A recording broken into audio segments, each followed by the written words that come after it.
Baik, salam buat teman-teman semuanya yang nonton YouTube ini. Ya, shalom, Pak. Assalamualaikum warahmatullahi wabarakatuh. Alhamdulillahirabbil alamin. Wassalatu wassalamu ala asrofil anbiya'i wa mursalin wa ala alihi wa sahbihi. Terima kasih, saya mengucapkan syukur atas kesempatan yang diberikan oleh Pak Yusuf Manubulu Ya, yang sama-sama, telah Pak. memberikan leluasa untuk waktu, walaupun kita hanya ketemu melalui dunia maya. Iya, Yang mudah-mudahan ke depan kita bisa jumpa berjabatan tangan. Iya, itu Jadi, harapan kita, Pak. Ya, tidak lupa juga saya mohon kepada Tuhan, kepada Roh Kudus, yaitu kalau bahasa Arabnya wabihi nasta'inu ala umuri dunya wal akhirah. Iya. Kalau dulu berkata saya wabihi nasta'inu ala umuri dunya waddin. Kalau dulu begitu, kalau sekarang ala umuri dunya wal akhirah, yang artinya hanya kepada Tuhanlah saya mohon pertolongan di bidang urusan dunia dan akhirat. Amin. Jadi dunianya perlu kita juga makan, perlu juga nafkah keluarga, itu dunianya. Akhiratnya saya sudah menemukan jalan yang lurus, yang dulu sering ditanyakan, ihdinas siratal mustaqim, tunjukilah kami jalan yang lurus. Nah, sekarang setelah saya mengenal Yesus, menemukan jalan yang lurus. Jadi hidup saya hanya diserahkan untuk Tuhan Yesus. Amin. Hidup di dalam Yesus, mati juga kepada Yesus. Nah, ada dulu segat waktu santri iskarimat aumut sadidan. Artinya hidup mulia, mati syahid. Itu dulu waktu santri seperti itu. Yeah. Jadi berani, makanya kalau waktu jadi santri ini berani gitu. Karena hidup mulia, kalau jadi ustadz itu mulia di depan gitu, khotbah, pulangnya bawa ampau gitu. Nah, setelah saya Kristen nggak seperti itu. Gitu. Jadi kemuliaannya beda dengan yang dulu. Kalau dulu bak raja ke depan itu. Gitu. Nah, saya ingin cerita ketika saya di Arab dulu. Waktu itu saya tawaf. Kira-kira sebelum asar lah, jam 3 siang, sore, jam 3 sore. Nah, tawaf, setelah tawaf 7 putaran, kemudian sa'i juga 7 putaran dari Safa Marwah. Nah, setelah saya tawaf selesai, itu lucu. Begitu baru 6 putaran, saya mau potong rambut, semua orang pada nggak mau. Potongin rambut saya dong. Ana gata hada sa'ar. La, ana kawan mafi gata. Badan. Dalam hati, Tuhan apa masih 1 putaran lagi? Ya, 4 putar lagi, 1 putaran lagi. Setelah selesai 1 putaran lagi, yang ke-7, ada orang Arab mengatakan, Ta'ali ya Muhammad. Taib, ana gatah ana di interras. Taib. Akhirnya saya nggak minta, dia yang manggil saya begini, ya Muhammad, ta'al. Jadi saya punya nama Muhammad itu diberi waktu di Arab. Gitu. Yeah. Nah, kalau waktu kelahiran itu nama saya cuma K. Nah, setelah mendapat baptisan jadi C gitu. Nah, Cornelius itu pemimpin perang Italia, sama aja dengan Nabi Muhammad juga pemimpin perang Badar.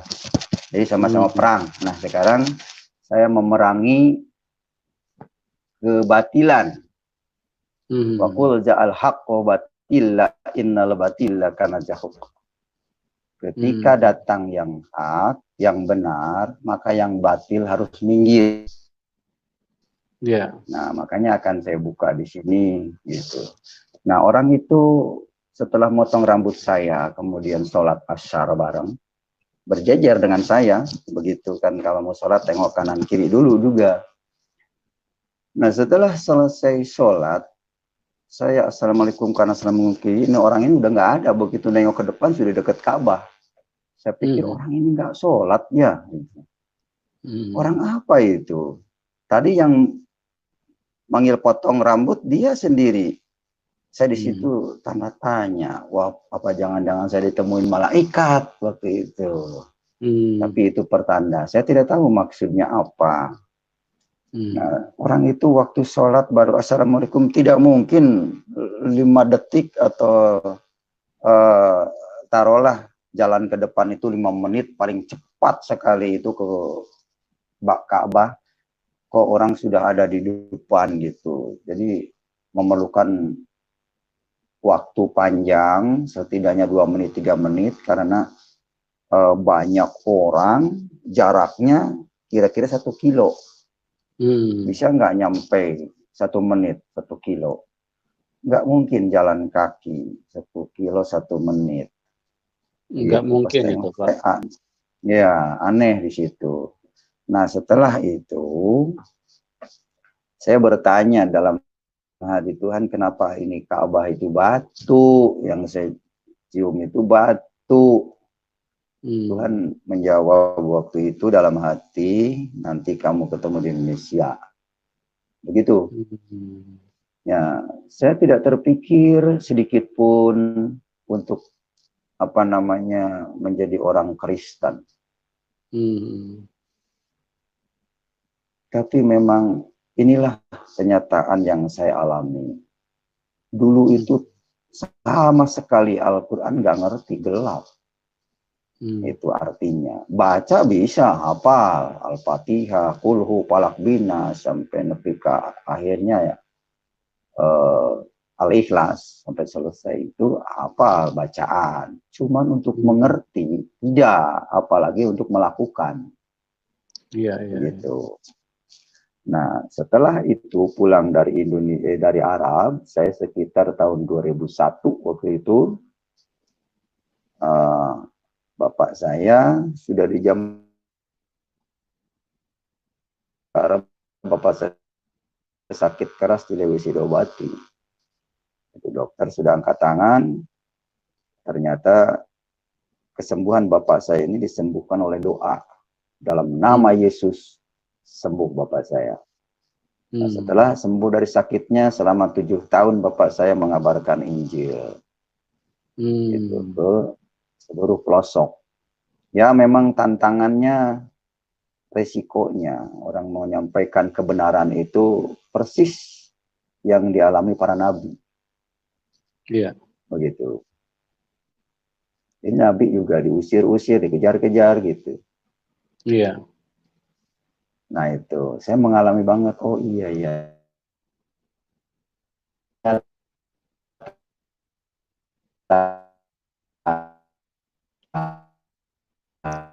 Halo? Halo?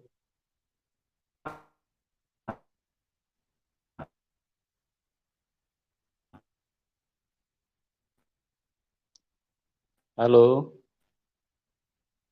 Pak Haji?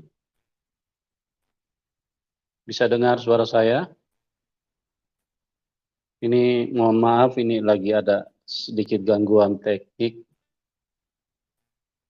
Suara Pak Haji Muhammad KC tidak bisa terdengar. Halo?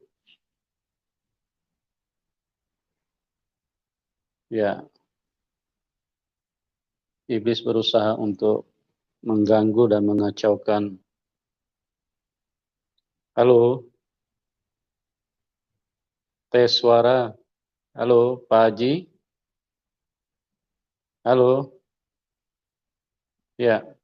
Mohon maaf ya pemirsa, ini lagi ada gangguan teknik.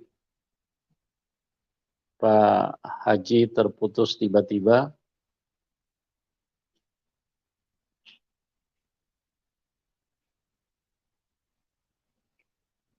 Ya, kita berharap supaya Pak Haji bisa segera terhubung kembali. Ya, juga yang menonton YouTube mungkin bisa bantu doakan juga supaya, karena memang kuasa kegelapan tidak suka dengan apa yang disampaikan oleh Pak Haji Muhammad Kaceh ini, karena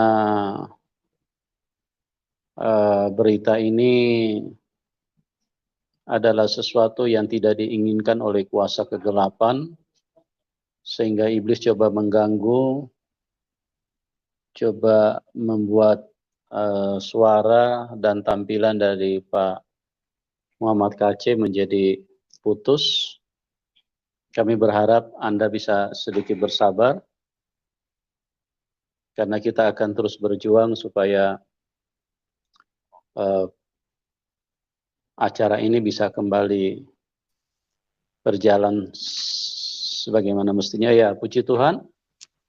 Ya, Pak Haji mungkin puji bisa Tuhan. diulang ya kembali ya Pak Haji. Soalnya tadi Bapak punya suara terputus tiba-tiba. Ya, Yang Bapak mulai ceritakan tentang bagaimana waktu Pak Haji punya orang tua mengalami Tuhan. Mungkin mulai dari situ Pak, supaya bisa tolong ya, diulang. Ya, silakan Pak Haji. ya. Jadi bapak saya mengalami sakit keras, tidak bisa diobati, dokter sudah angkat tangan, tinggal menunggu umur, katanya, kata adik saya. Waktu itu bapak saya kan seorang kiai, seorang ustadz, pemilik masjid jami di sana. Terus punya murid namanya Pak Kasman. Pak Kasman itu punya teman, seorang pendeta namanya Gultom Purba, namanya itu Pak Gultom. Umurnya ya sebaya dengan saya, di bawah saya. Dia mendoakan bapak saya, pertamanya ditolak, keduanya ditolak 2 hari, Pak Gultom itu. Kemudian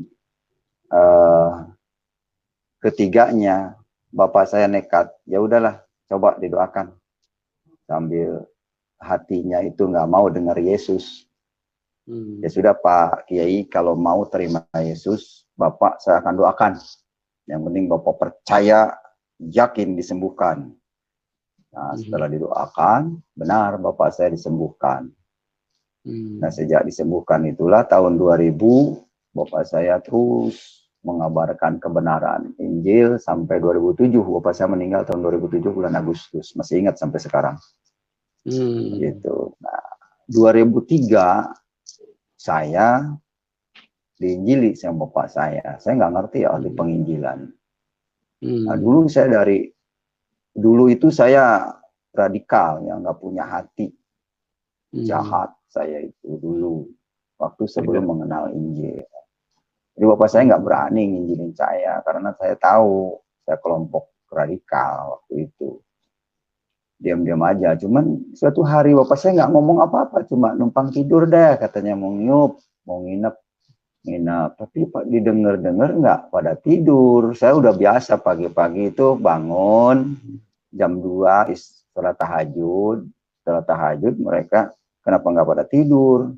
Ah, belum mau tidur katanya. Nah, sampai paginya dia ngajak saya ke Bandung.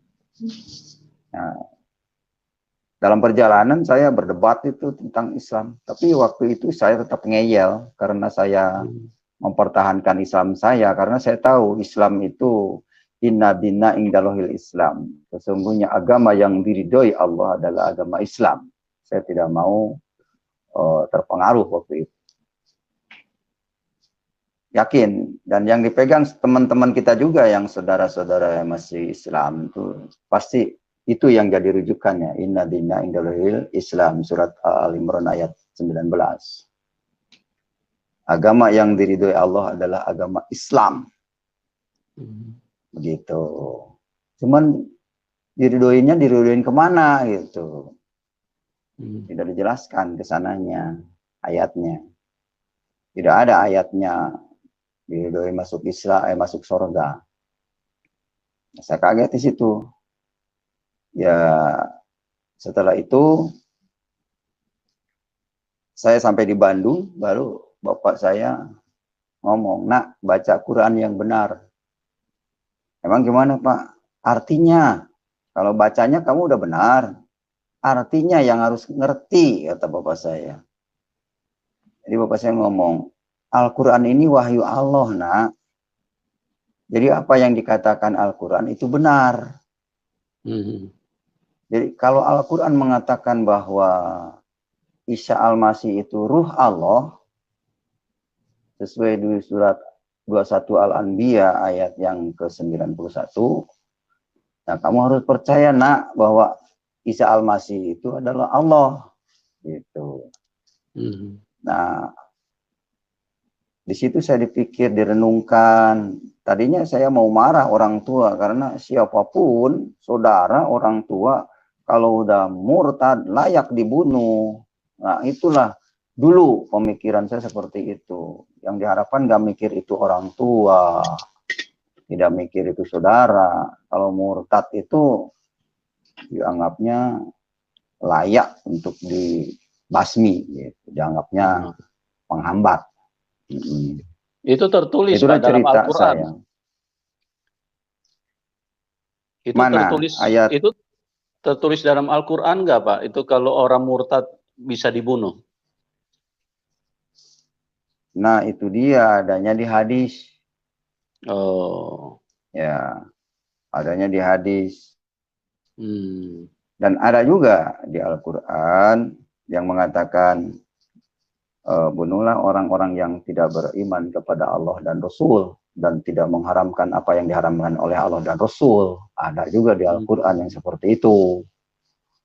Makanya dulu saya nih, cerita saya, melihat orang Kristen itu sama dengan melihat musuh. Gitu.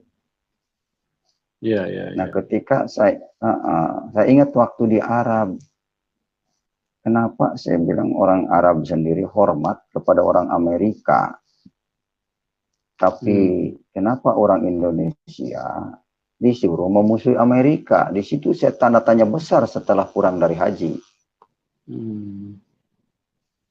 Yang mengurus minyak di Arab itu di Damam, Aramco itu perusahaan Amerika. Aramco itu Amerika Oil. Jadi di Damam itu perusahaan minyak itu punya negara, punya Amerika. Ya kalau di Indonesia mah Freeport lah gitu. Makanya Arab itu ketika dulu perang Saddam Hussein dengan Amerika, Arab mah diam-diam aja. Saya katakan, kenapa Arab nggak membantu Saddam Hussein waktu perang dengan Amerika? Hali-wali. Malakab. Artinya terserah mereka. Masa bodoh katanya. Gitu. Irak itu nggak tahu diri katanya. Gitu. Di usaha Amerika, perusahaan proyek Amerika, katanya. Kenapa ngelawan Amerika? Amerika itu negara besar katanya. Gitu. Tapi saya ngomong ini nggak dibayar nih sama Amerika, soalnya belum kenal. Bukan promosi. Gitu, ya. Ini mah cerita menurut saya waktu di Arab seperti itu. Orang Arab ngomong ke saya gitu. Jadi Aramco ini punya Amerika. Jadi orang Arab itu nggak bisa mengolah minyak. Gitu. Nah, disitulah saya pulang ke Indonesia berpikir muter-muter. Ternyata saya bilang ini Indonesia lebih bagus aturannya daripada Arab, Pancasila. Makanya saya berpikir Soekarno memerdekakan dari Sabang sampai Merauke, ditempuh pesawat aja dari Jakarta ke Merauke itu 9 jam di atas, sama dengan dari Arab Soekarno-Hatta ke Mekah 9 jam juga. Iya. Nah, singgah di Yordan, pernah singgah di Yordan 5 jam sampai Yordan. Jakarta Yordan tuh 5 jam. Nah, saya waktu di hotel di Yordan termenung, ini jangan-jangan kalau Soekarno masih hidup, ini dapat nih ke Indonesia juga ini Yordan. Itu pikiran saya di sana waktu itu. Iya, iya, iya. Soalnya 9 jam dari Merauke, karena ada saudara saya di Merauke yang transmigrasi tahun 92 ke sana, di Muting. Nah, itu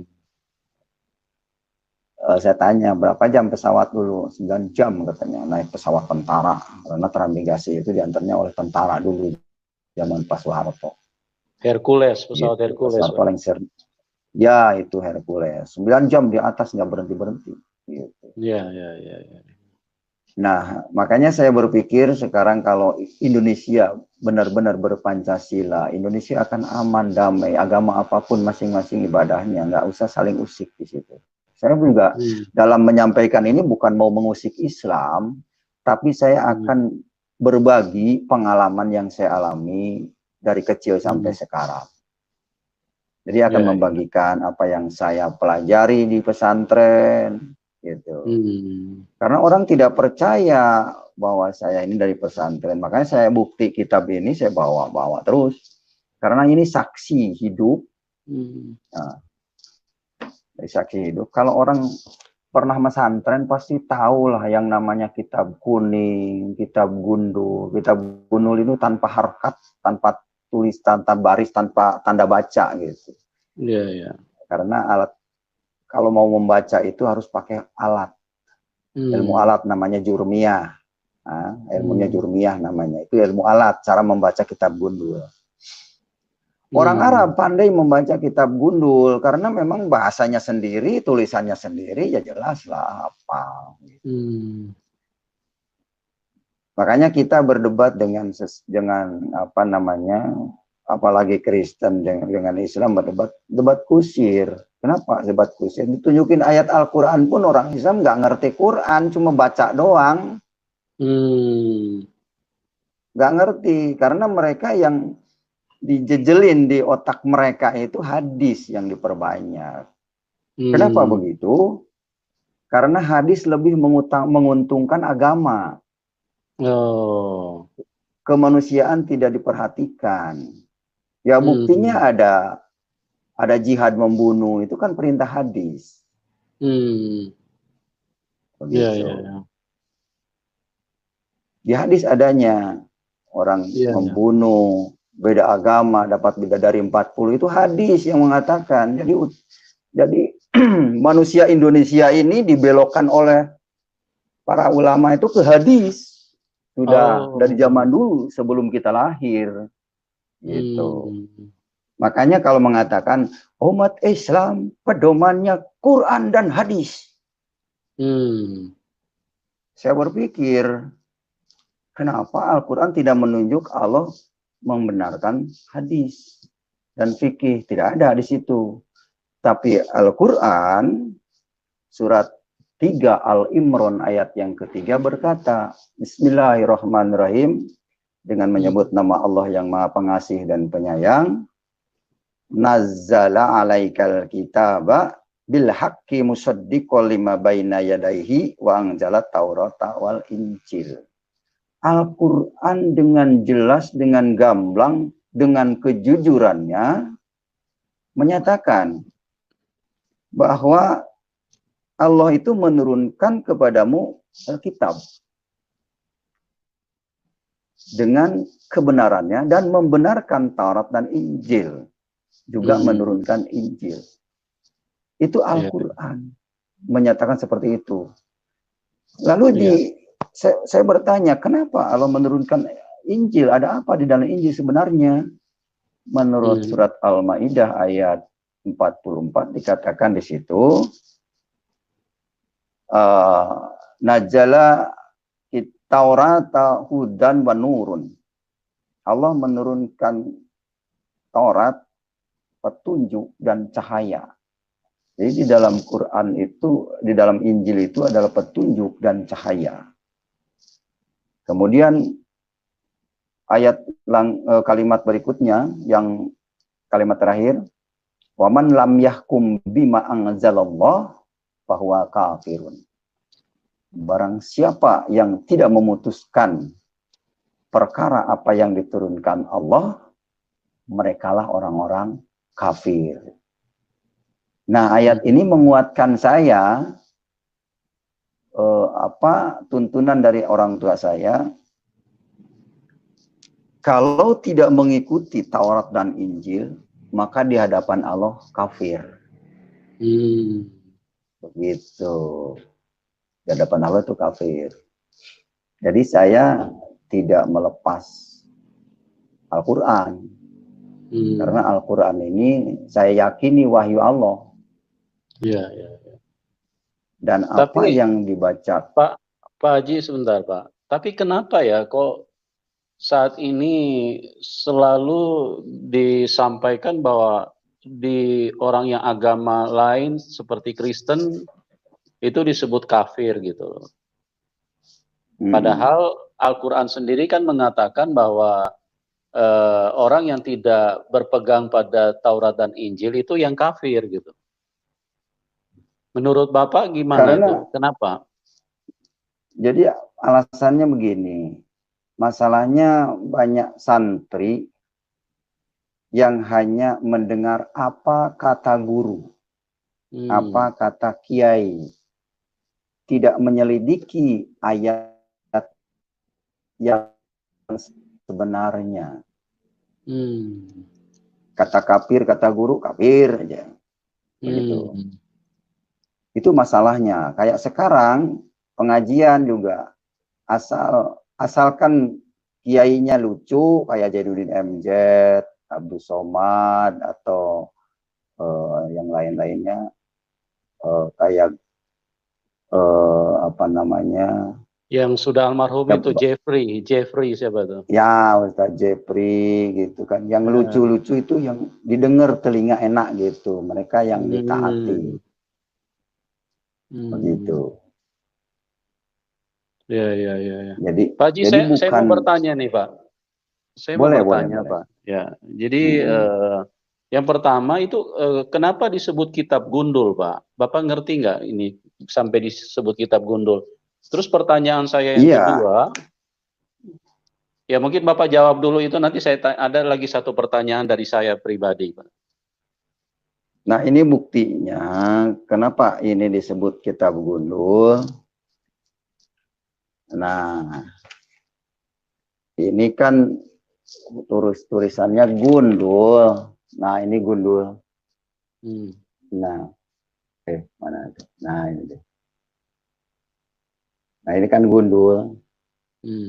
Nah, itu gundul beda dengan Al-Quran ini. Kalau Al-Quran kan ada baris-barisnya nih. Nah, ini ada strip-stripnya, ada koma-komanya di atas. Ada kasrah domah. Gitu. Terus ada tanda baca. Ya, pertanyaan saya lagi Pak Haji, itu yang ada yang dalam kurung itu yang namanya sisipan itu bedanya dengan yang tidak dalam kurung itu apa Pak Haji? Nah, itulah yang dalam kurung itu kalimat tafsir yang menafsirkan. Jadi kira-kira diarahkan ke sini nih namanya ini gitu. Misalkan tidak ada huruf Arabnya, tidak ada Muhammad, tapi ditafsirkanlah ini cerita kepada Muhammad. Begitu. Oh, diarahkan ke situ ya?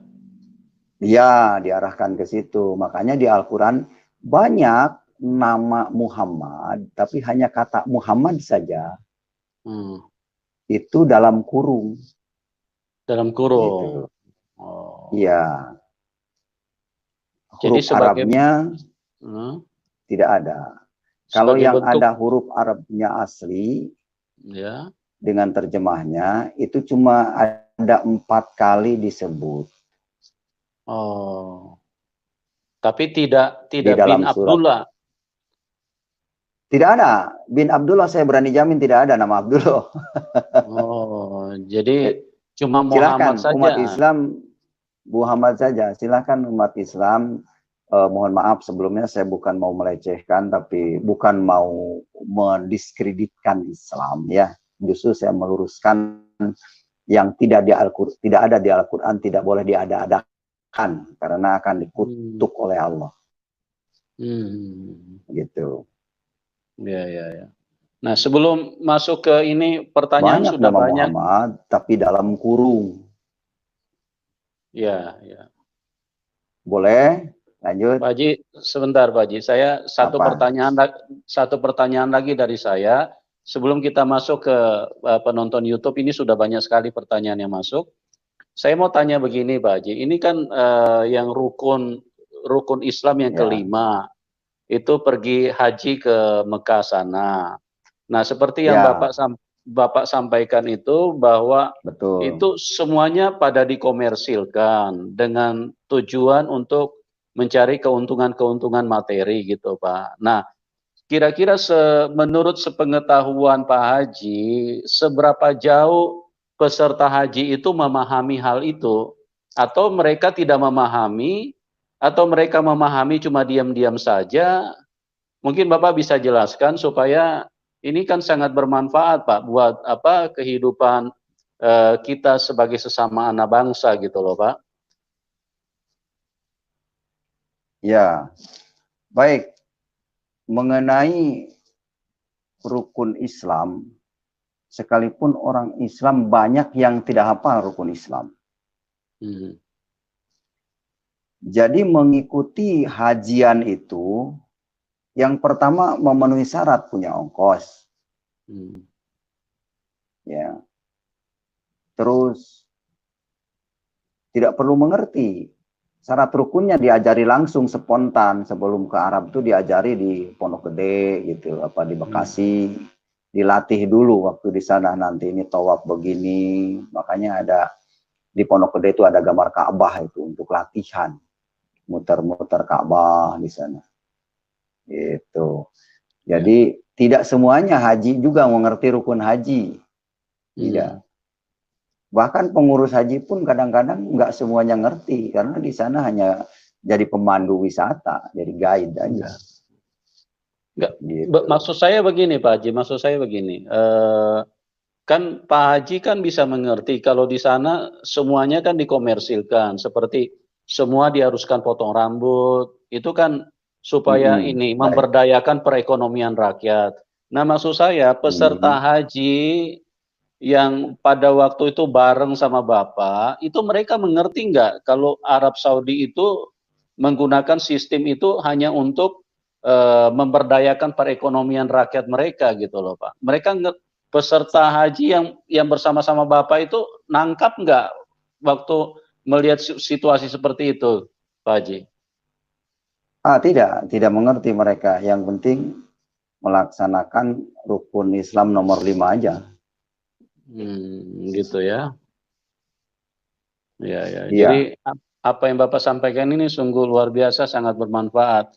Nah, sekarang Pak Haji kita akan masuk ke interaksi, tapi Bapak mungkin jelaskan dulu sedikit berdasarkan ayat di dalam Al-Quran, kalau Tuhan Yesus itu terbukti bahwa dia adalah Tuhan, Pak. Mungkin Bapak bisa berikan 1-2 ayat supaya untuk meyakinkan penonton YouTube bahwa apa yang tertulis di dalam Al-Quran itu memang sudah ada yang menyatakan bahwa Yesus itu adalah Tuhan, cuman tidak dipahami oleh umat Islam, umat Muslim gitu loh Pak. Bapak bisa mungkin sebutkan 1-2 ayat supaya penonton YouTube bisa mengerti Pak.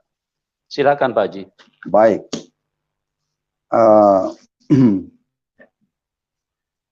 Jadi maaf. Jadi begini. Ada di dalam surat Al-Anbiya ayat 91, surat 21 Al-Anbiya ayat 91 dikatakan di sana, walati ahsanat farjaha fanapahna piha min ruhina wa ja'alnaha wa abnaha ayatan lil alamin. Nah, artinya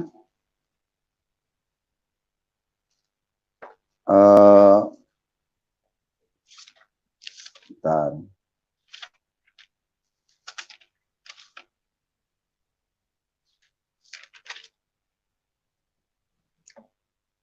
Ingatlah ketika Maryam yang telah memelihara kehormatannya, lalu kami tiupkan ke dalam rahimnya ruh dari kami, dan kami jadikan dia dan anaknya tanda kekuasaan Allah yang besar bagi semesta alam. Jadi kenapa Isa disebut Allah?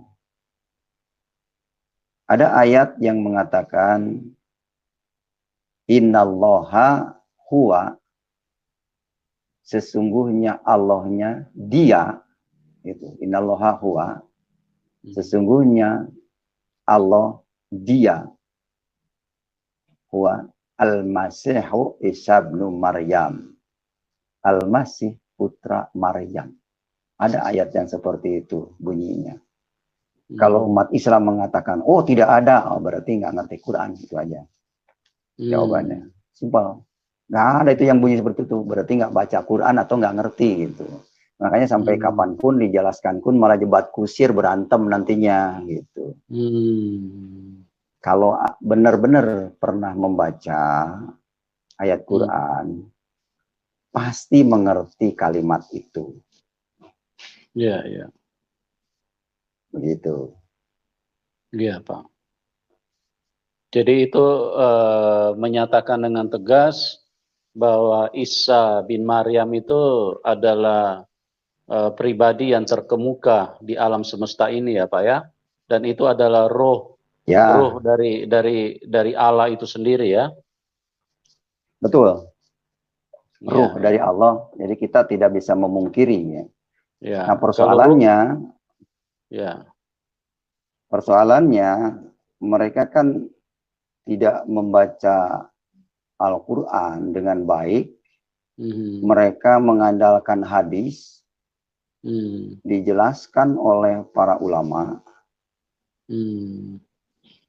Jadi ditambah-tambahi, yang penting bisa membenarkan agama.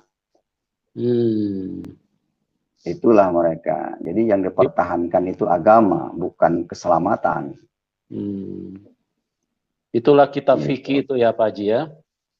Ya, makanya selalu dipaling-palingkan ke fikih, dari fikih ke Quran. Terus ini dicari ayatnya yang kira-kira relevan untuk dibicarakan. Jadi mencari pembenaran namanya. Ya. Oke Pak Haji, ini pertanyaan sudah sangat banyak. Kita mulai bahas satu-satu ya Pak Haji ya. Ya. Dari Asmadi, apakah ada ayat menyuruh menyembah Isa Al-Masih atau Yesus Kristus di Quran? Karena Isa itu menciptakan, artinya Isa adalah Tuhan yang menciptakan, yang layak disembah.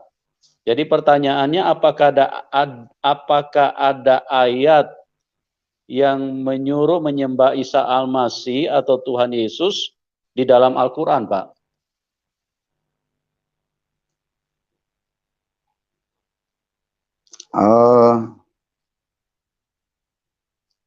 Ada yang mengatakan, aku adalah Tuhanmu, maka sembahlah aku. Ya. Wa ana rabbukum fa'buduni. Ada kalimat seperti itu. Ya. Ini jawaban simpelnya aja. Gitu. Jawaban simpel ya Pak ya. Ya. Dan itu mengacu kepada Isa Al-Masih itu ya Pak ya. Betul, itu mengacu. Kayaknya masih di surat Al-Anbiya, cuman saya nggak sebutin, cuman hafal kalimatnya aja. Wa ana rabbukum fa'buduni. Gitu. Akulah Tuhanmu, maka sembahlah aku. Ya. Karena susunan dari atasnya, historinya itu dari ayat 91 sampai 97 juga mengacunya ke situ. Iya, ya. Oke, Pak Haji, kita pindah ke pertanyaan selanjutnya, Pak Haji ya. Dari Sriman. Mengapa Muslim sering beranggapan bahwa orang Kristen mengangkat Yesus menjadi Tuhan? Yang kedua, pertanyaannya, bagaimana pendapat Pak Haji tentang Allah yang memiliki dua tangan dan dua-duanya berada di kanan?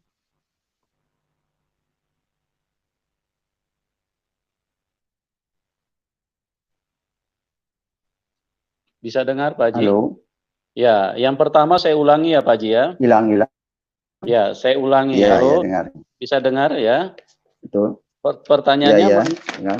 Pertanyaannya, mengapa Muslim sering beranggapan bahwa orang Kristen mengangkat Yesus menjadi Tuhan? Itu anggapan orang Muslim bahwa orang Kristen mengangkat Yesus menjadi Tuhan, seperti kayak mengangkat presiden gitu loh, Pak. Itu pertanyaan dari Sriman. Mengapa orang Muslim beranggapan seperti itu, bahwa orang Kristen yang mengangkat Yesus itu menjadi Tuhan? Iya. Jadi jawabannya begini. Kalau hanya mendengar dari luar, itu benar bahwa dianggap mengangkat dia sebagai Tuhan. Tapi kalau kita mendalami kitab Injil itu tadi, maka kita akan tahu yang sebenarnya siapa itu Isa, siapa itu Yesus. Nah, kalau kita tidak membaca kitabnya, bagaimana kita tahu? Itulah adalah mungkin orang itu cepat nangkap, tapi karena provokasi orang aja. Oh, gitu ya. Seperti itu. Iya, itu jawaban simpelnya seperti itu. Jadi sebenarnya dalilnya juga ada.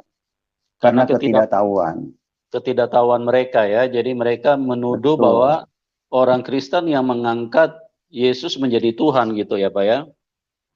Iya, benar. Ya.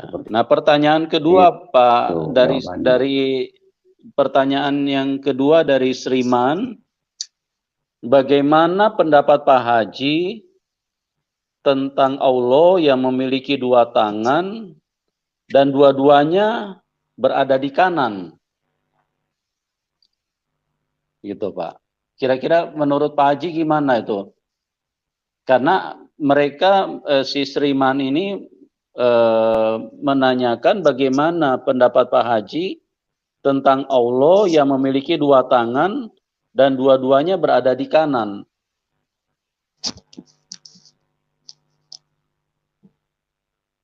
Mungkin gini, itu kan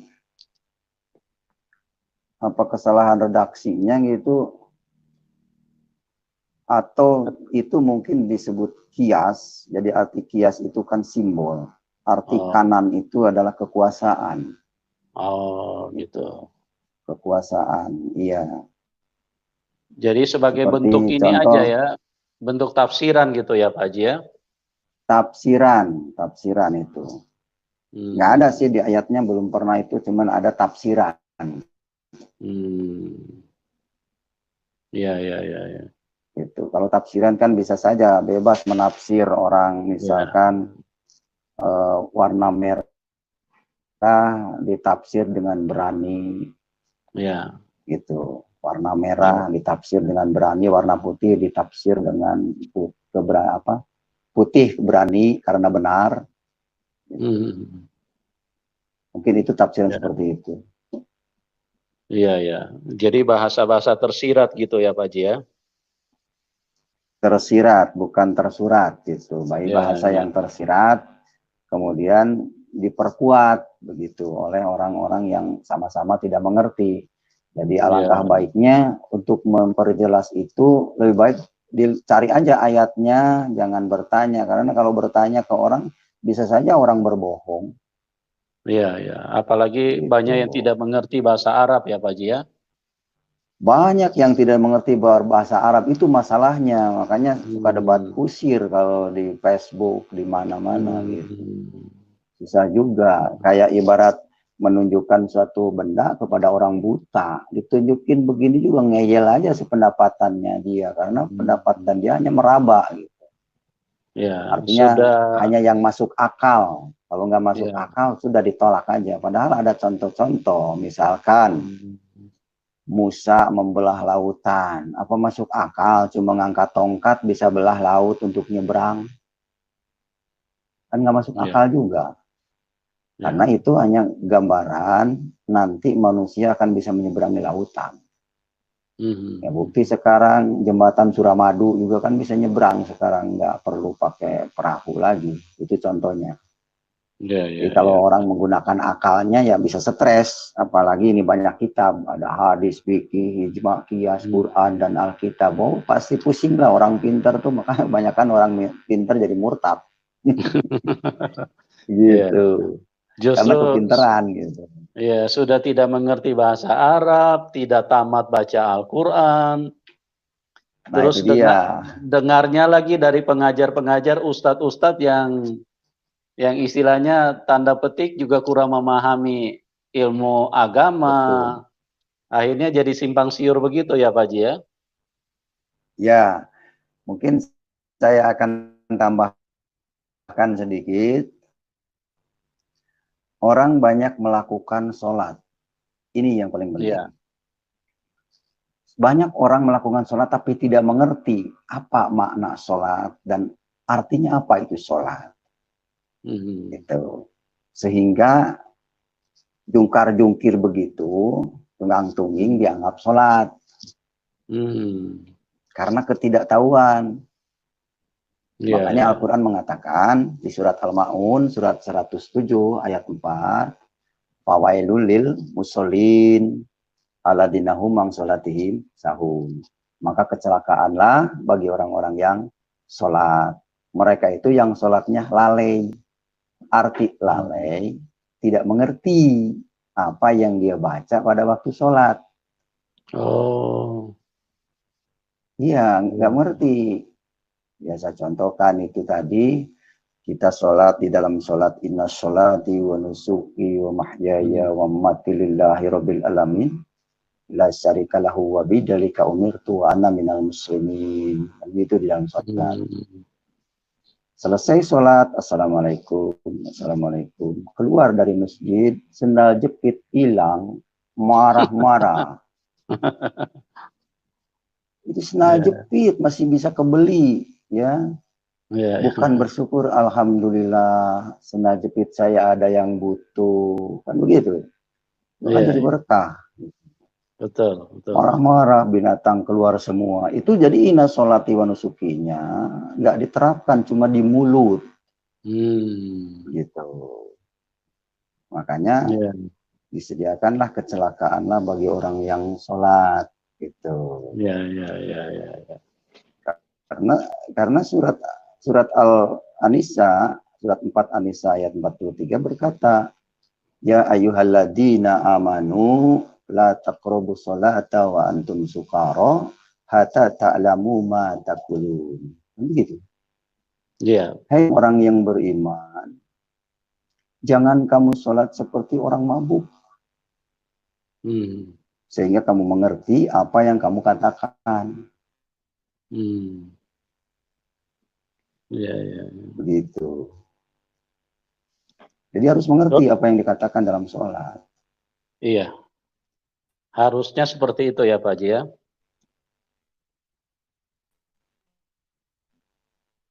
Ya, Halo, bisa kalau dengar Pak kalau Haji? kita mengerti,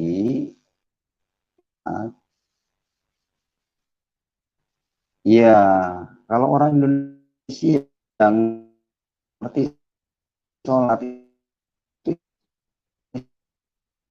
ramai. Ya, ya Ya. dulu. Orang sholat roboh-roboh pohon pisang, nggak mengerti Hmm. aslinya, gitu. Ya, Kasihan makanya mereka.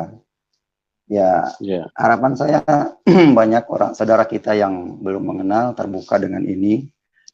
ya, Saya jujur dalam hal ini tidak mengajak orang jadi Kristen, tapi saya hanya mengajak orang supaya mengenal kebenaran yang benar di ya, hadapan Allah. Itu aja. ya, Pak Ya, Haji. sesuai kitab yang diturunkan oleh Allah itu yang harus diikuti. Ya, Ya, Al-Quran, Taurat, dan Injil. ya, Ya, Pak Haji. tinggalkanlah kitab karangan manusia, yaitu kitab karangan kitab kuning. Ya, ya. Ada lagi? Sudah?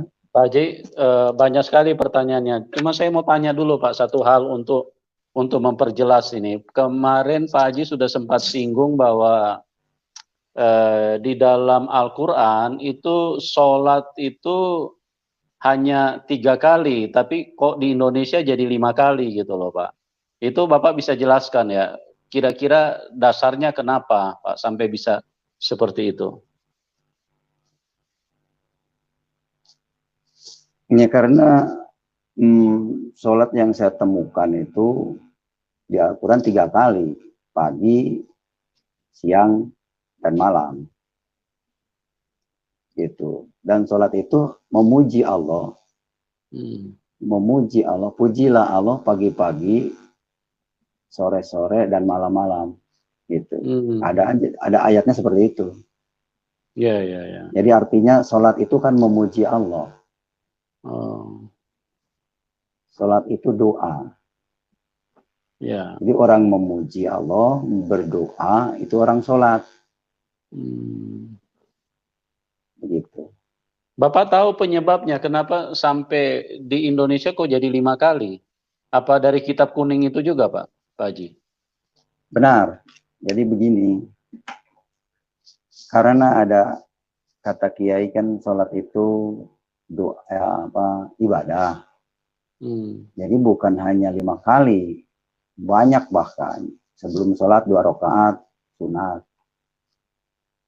Setelah sholat 2 rakaat sunat. Jadi sholat sunat qoblal sholat, sholat sunat ba'da sholat. Gitu. Jadi jumlahnya kalau maghrib itu 3 rakaat, jadi 7 rakaat. Gitu.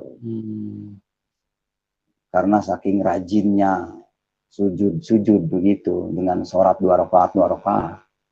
Kan ada ajarannya di kitab kuning bahwa sholat sunat itu qobla sholat, ba'da sholat. Gitu. Itu aja jawabannya. Iya Pak Haji. Ini kita masuk ke pertanyaan selanjutnya Pak Haji. Dari Handoko Pranowo. Pak Haji, apa yang bisa Bapak jelaskan kepada Ustadz Mu'alaf yang selalu memakai pertanyaan mana ayatnya akulah Tuhan, sembahlah aku. Jadi gini Pak Haji, ini Ustadz Mu'alaf kan seringkali berceramah memberikan narasi untuk berdebat dengan kekristenan.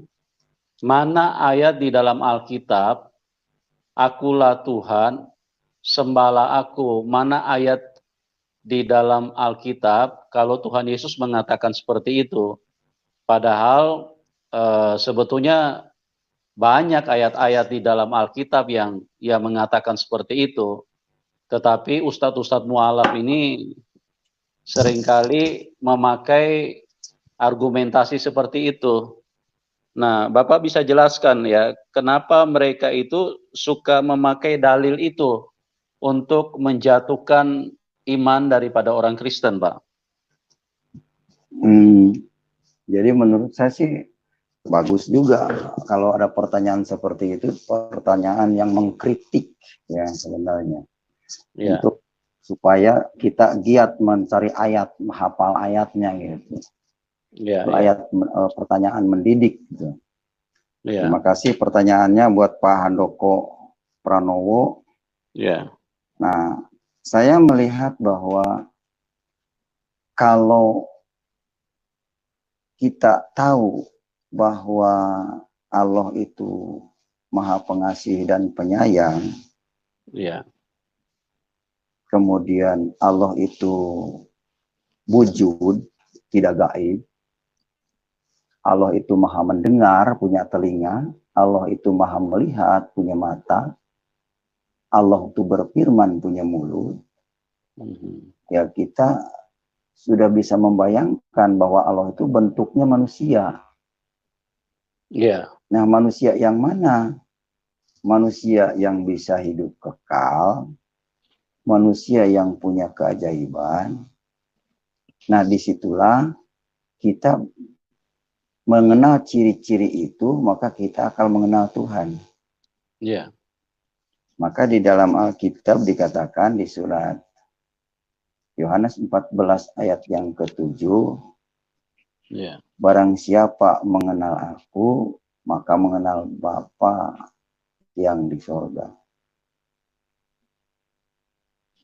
Yohanes 14 ayat yang 7, barang siapa mengenal aku, berarti telah mengenal Dia yang mengutus aku. Jelas ayat itu menunjukkan bahwa secara tidak langsung akulah Tuhan. Sekarang ini kamu juga mengenal Dia. Begitu. Iya, iya.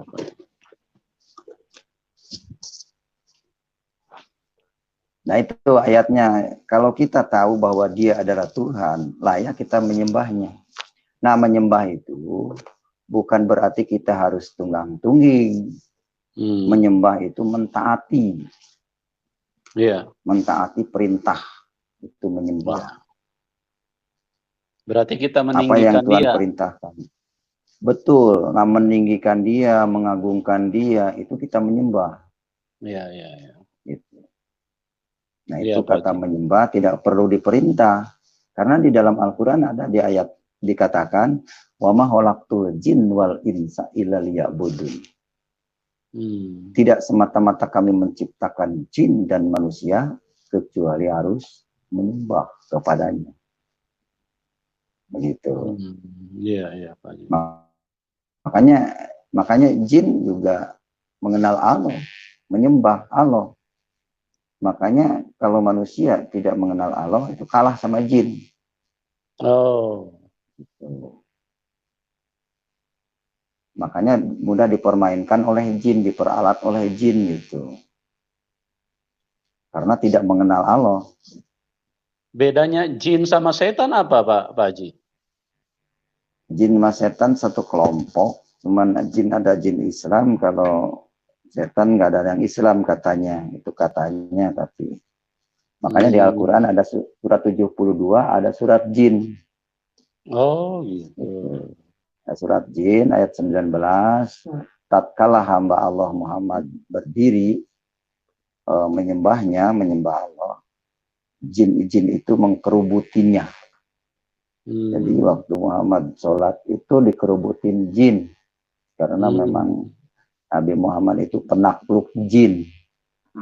Oh, gitu. Ya, saya bukan menjelekkan, fakta surat 72 ayat 19 silahkan dibaca. Ini ayat Qurannya jelas. Yang jadi rujukan saya ini ayat Quran. Gitu. Jadi bukan saya mengada-ngada, asal ngomong, asal nyeplak, enggak. Jadi saya berdasar Al-Quran. Silahkan saja buka surat 72 Al-Jin ayat 19. Di situ dengan gamblang dijelaskan. Sebenarnya Al-Quran ini menjelaskan tentang Allah, tentang malaikat, tentang jin, tentang sifat-sifat setan, dijelaskan di situ.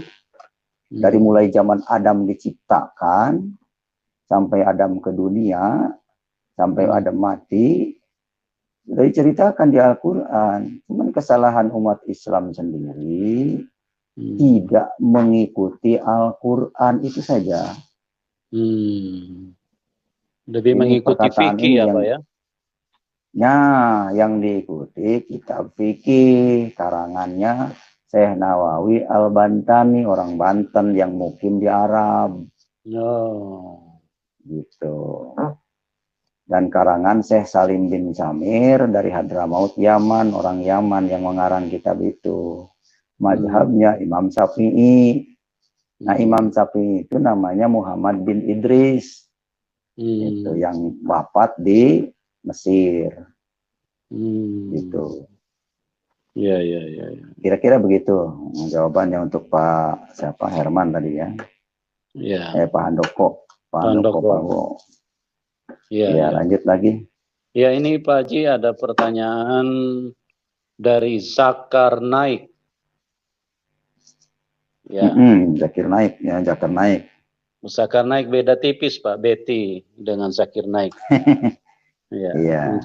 Mungkin penggemarnya Zakir Naik. Apa yang ditanyakan? Ya, iya. Pertanyaannya bertanya kepada Pak Muhammad KC, benarkah dalam Islam bisa dihapus dosanya karena sakit? Itu kan ada hadisnya HR Muslim. Nah, hadis enak riwayat dong. Bukhari Muslim.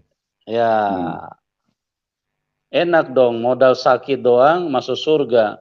Mohon dijawab Pak, terima kasih. Ya, dulu saya pernah mendengar kata guru sakit itu menghapus dosa. Makanya orang sebelum meninggal itu sakit dulu. Katanya untuk menghapus dosa dulu. Tapi bagaimana yang tiba-tiba naik motor tabrakan meninggal nggak sakit dulu? Berarti dosanya nggak diampuni itu. Atau mungkin orang naik pesawat jatuh dengan pesawatnya itu orang kan tidak sakit dulu. Jadi di situ saya juga kebingungan untuk menjawab. Memang hadis ada yang mengatakan demikian. Gitu. Itu aja jawabannya simpel. Ya, itu hadis ya Pak ya. Hadis, makanya kita mau berpedoman ke hadis atau ke Quran itu aja lah. Ya. Makanya kalau kita mungkin Pak Haji bisa berikan saran supaya umat Muslim untuk rajin membaca Al-Quran supaya ini Pak Haji supaya bisa memahami dengan benar, karena kalau seperti yang Bapak sampaikan tadi, kalau mereka cuma dengar katanya ini kan kasihan ya Pak, kalau sampai terjebak di dalam tafsiran-tafsiran yang salah ya Pak. Iya, jadi saran saya kepada seluruh umat Islam di manapun Anda berada, di seluruh tanah air Indonesia, banyak-banyaklah membaca Al-Quran yang ada terjemahannya, biar mengerti. Jangan sok-sokan jago pakai nada, makhrajul hurufnya, pakai lagam, idgham, ikhfa, ihdar, dan lain sebagainya. Itu tidak perlu karena berlawanan dengan surat Yasin, surat 36, Yasin ayat 69. Yang berbunyi begini. Wa ma alam nahu sirra wa ma yang bagillah in huwa illa dzikru wa qur'anun mubin. Kami tidak mengajarkan kepadamu Muhammad syair, berhubung tidak pantas bagimu. Jadi ajaran syair itu tidak pantas bagi keturunan Muhammad, padahal sudah dilarang oleh Allah. Jadi para penyair itu memang turunan Daud dulu gitu. Itu saja. Ada ayatnya surat Yasin ayat 69. Itu larangan bersair. Nah, kalau umat Islam di seluruh Indonesia tahu ayat itu, mengerti ayat itu, pasti berhenti adzan,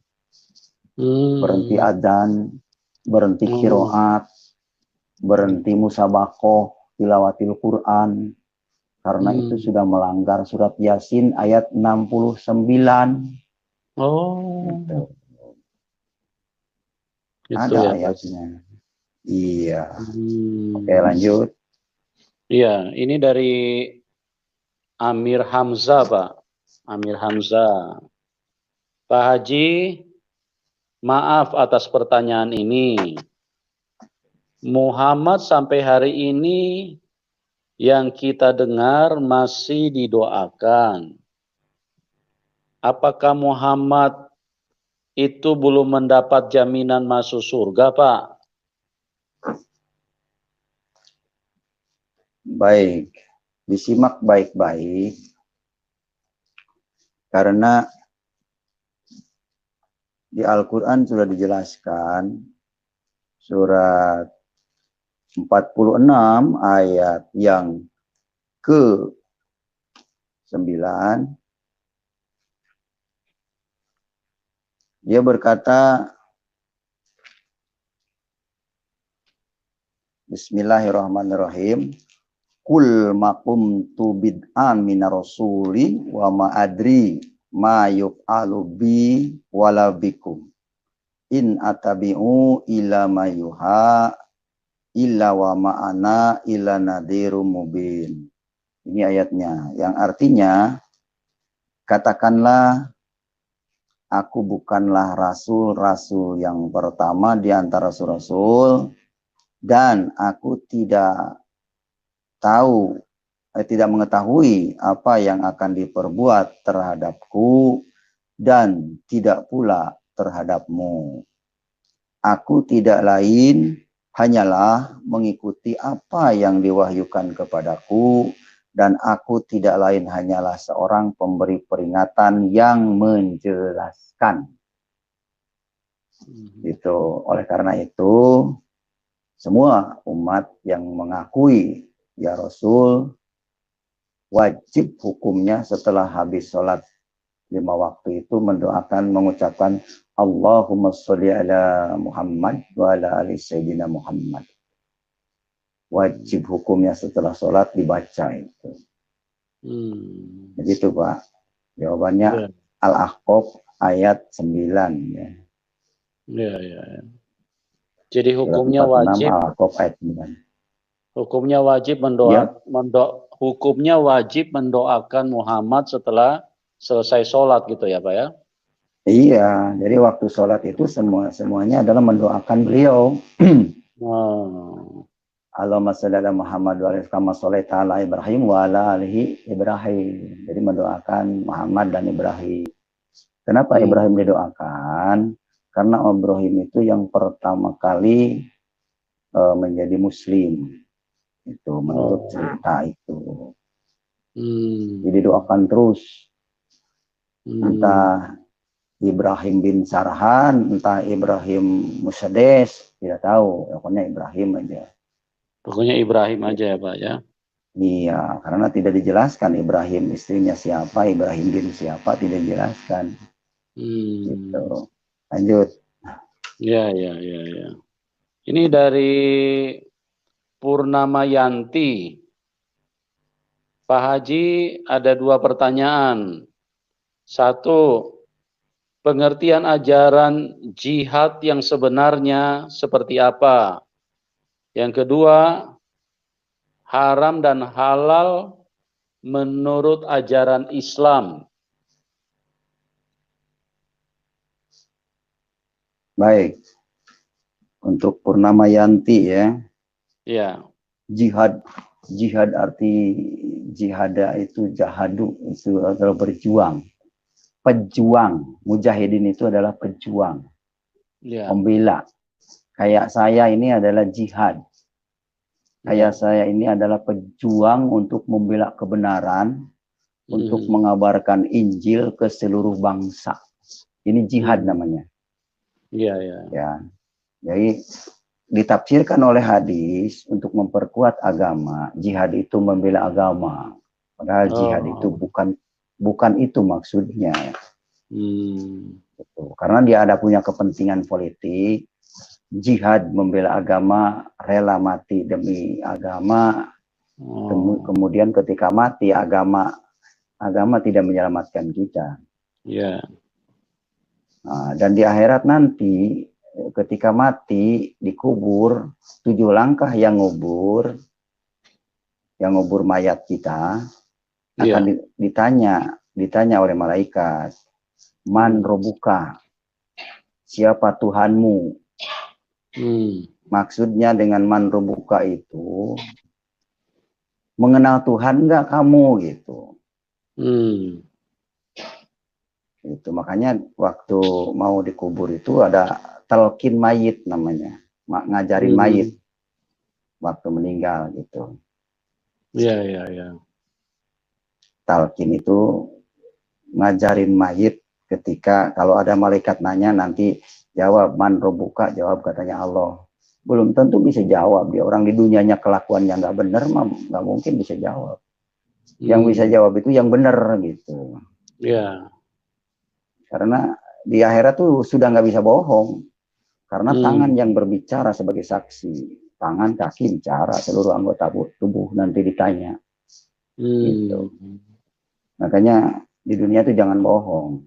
Di dunia itu supaya nanti di akhirat masuk surga gitu. Karena surga tidak, ya. Jadi jihad yang benar itu membela kebenaran ya Pak ya, bukan membela agama. Membela kebenaran, bukan. Ya jihad membela agama juga jihad juga, cuman kan itu khusus untuk agama. Tapi bagi kita apa manfaatnya gitu.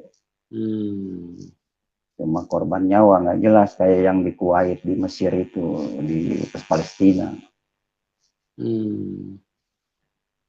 Seperti gitu. kayak Makanya, ISIS begitu ya Pak ya? Nah seperti itu. Tapi itu kan paham. Teroris, ya.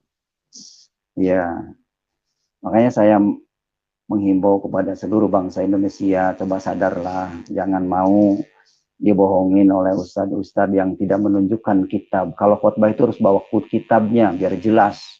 Masyarakat sekarang itu udah zaman modern ini, zaman cerdas, tidak mau dibohongin lagi. Karena apa? Di Al-Quran kan ada, di HP itu ada Al-Quran, gitu, bisa di-download. Jadi kalau Ustadz nyimpang itu kan ketahuan nanti ayatnya di mananya, ngomongnya kemana arahnya. Gitu.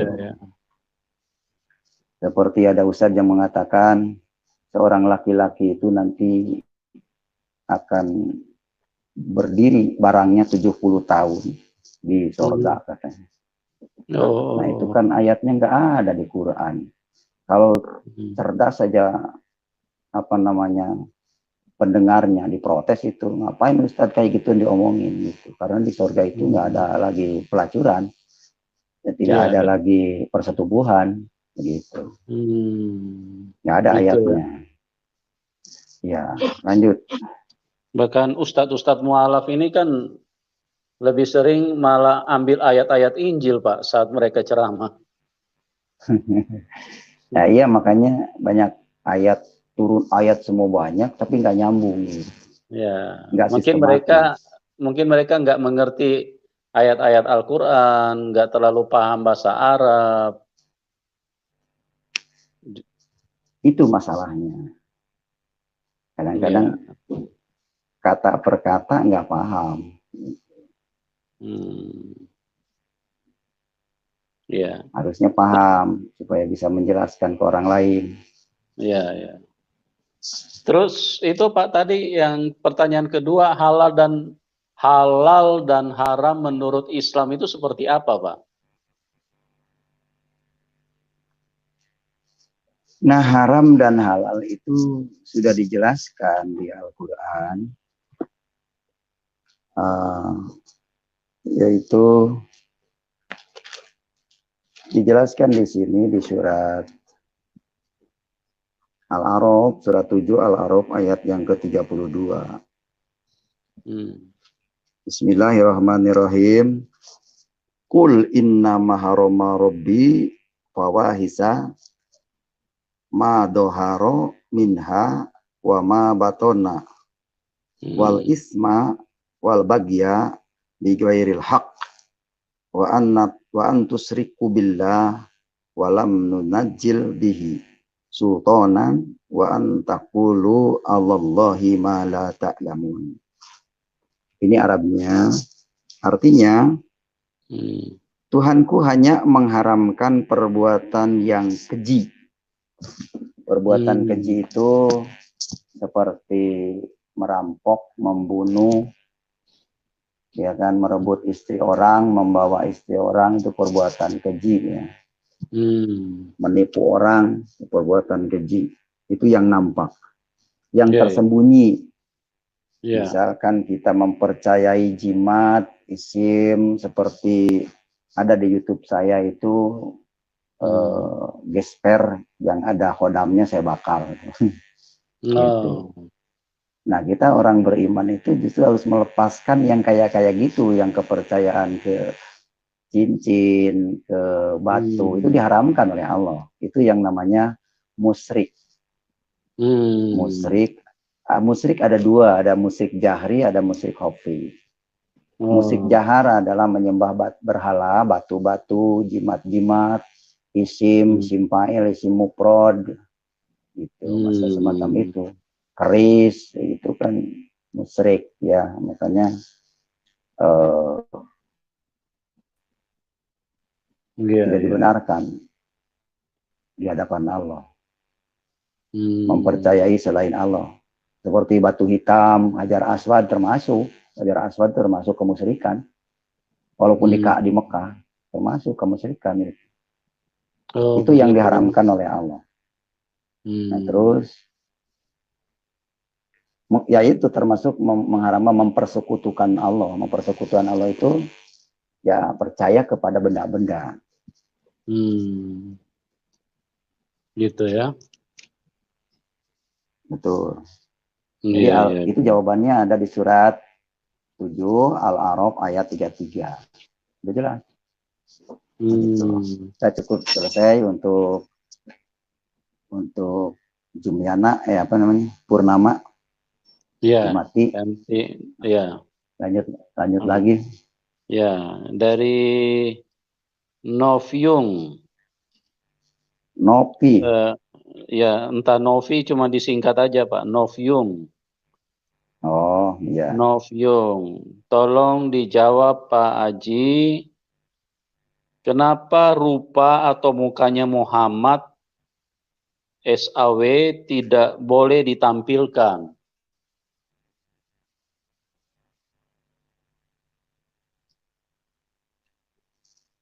Nah, itu dia. Ada hadis yang mengatakan tidak boleh menampilkan. Bahkan hadis pun ketika Nabi Muhammad ada, jangan dibukukan. Ada hadis yang mengatakan demikian. Jangan dijadikan buku. Karena Nabi Muhammad mungkin sudah merasakan nanti akan dampaknya kalau yang dibukukan itu jadi malah bahan api neraka. Karena ada ayatnya di surat Al-Baqarah ayat 79 dikatakan, Wawailul ladina yaktubuna kitabi aidihim summa yaquluna hada min indillah.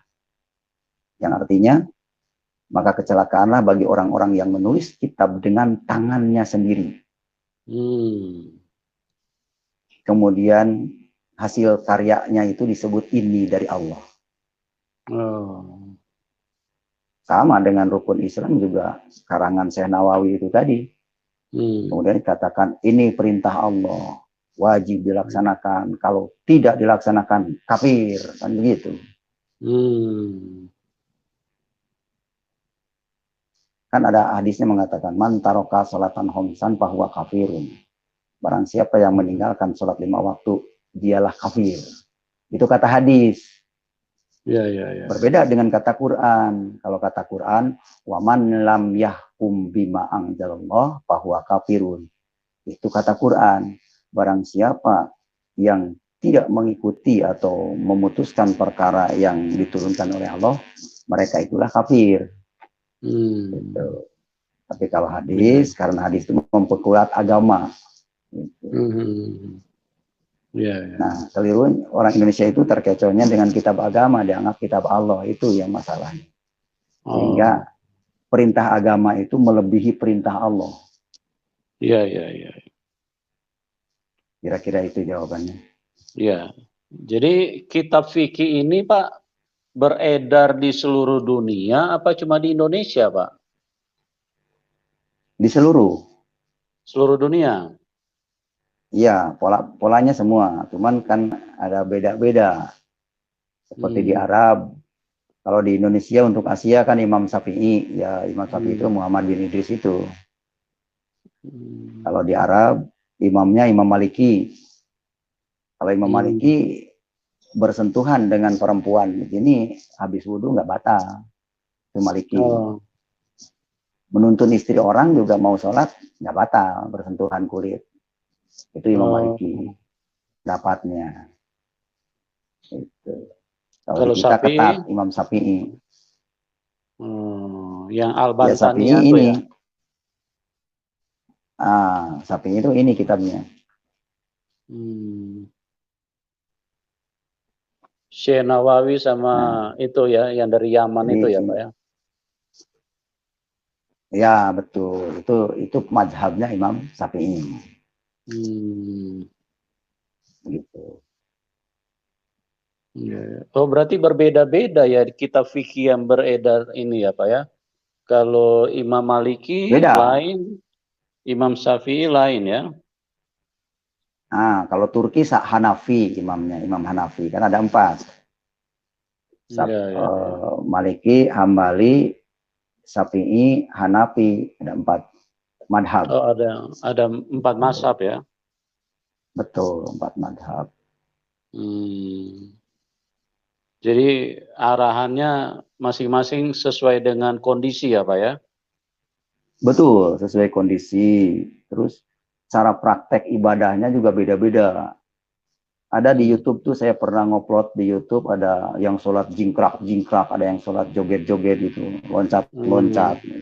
Saya saya upload tuh video itu, entah siapa yang ngirim waktu di Facebook. Kemudian saya Oh, download gitu. saya Nah, itu ya sempat lihat itu Pak jingkrak-jingkrak. Haji. Iya, sampai Hmm. bunyinya gitu kedengarannya, sampai Ya, jingkrak-jingkrak ya, gitu, ya kan? Nah, saya pernah ya, nih ya, itu disimpan mas saya, ini agama apa kayak gitu. Saya ya, aneh ya. gitu. Nah, saya kirim lagi di Facebook. Nah, tanggapannya beda. Kiranya saya melecehkan Hmm. agama, padahal bukan saya, itu mah dapat dari orang. Gitu. Hmm. Dapat dari Ya, orang, saya kirimkan lagi ke teman di Facebook. Gitu. ya. Jadi kira-kira saran Pak Haji ini untuk umat Muslim di Indonesia terhadap kitab fikih ini apa kira-kira Pak? Bapak punya saran supaya artinya bisa menjadi berkat buat banyak orang karena Sar apa? Mm-mm. Ya silakan Pak Haji. Gimana sarannya Pak? Saran saya bagi seluruh umat Islam, coba kembalilah ke Al-Quran yang sebenarnya, lepaskan kitab-kitab kuning itu, ya hadis-hadis itu, ya karena tidak akan terarah, nanti banyak paham, banyak pendapat, akhirnya banyak golongan, Hmm. banyak aliran. Jadi akibat banyak aliran kepercayaan, aliran agama itu ya begitu, karena banyak paham. Ya Hmm. satu-satunya kita harus sentralkan lagi ke Al-Quran, kembali ke Al-Quran. Hmm.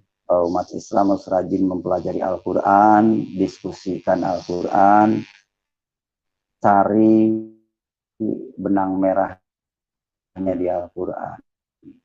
Ya, Hmm. cuman kalau mencari pusing lama-lama, ya dengerin saya tunjukkan benang merahnya di Al-Quran itu adalah Isa Al-Masih atau Hmm. Yesus. Makanya hatinya Al-Quran adalah surat 36 itu tadi, surat Yasin. Hmm. Gitu ya Pak ya. Ya, Yasin adalah hurufnya ya dan sin. Jadi kalau kita ditafsirkan ke Yesus, pas banget itu Yasin. Hmm. Yasin, Yasin wal Qur'anil Hakim, inna kalaminal mursalin, ala sirotim mustaqim, tangzilal azizi rohim, itu ungdiro kaumama ungdiro abahum pahum gofilun. Itu surat Yasin, apa Hmm. saya? Ya, ya, ya, Bahwa Pak saya Haji. dulu, ini bukti bahwa saya itu pernah nyantri gitu. Jadi jangan sampai Ya, kalian tidak percaya. ya. Jadi jebolan Jadi saya pesantren ya Pak ya? ya mengalami pesantren ya, gitu. Cuman jadi Hmm. pesantren kampung namanya, Ya, ya, pelosok, ya. yang fanatiknya buta. Kalau kata dari kota begitu ya begitu. Ya, ya, Tapi ya. setelah mengenal dunia luar, mengenal dunia Singapura, Malaysia, dunia Arab, dunia Pakistan, dunia Bangladesh, saya mengenal dunia itu dulu. Ya jadi tahu, oh ini ya sama dengan saya belajar ke Hindu, ke Islam, ke Kristen. Jadi tahu lah yang mana yang benar. Jadi saya tinggal menyimpulkan, oh simpulnya ternyata di Yesus. Gitu. Hmm. Kenapa Jadi, Yesus? Karena Yesus wujudnya manusia, manusia ilahi namanya. ya, Gitu. satu-satunya Tuhan ya Pak ya.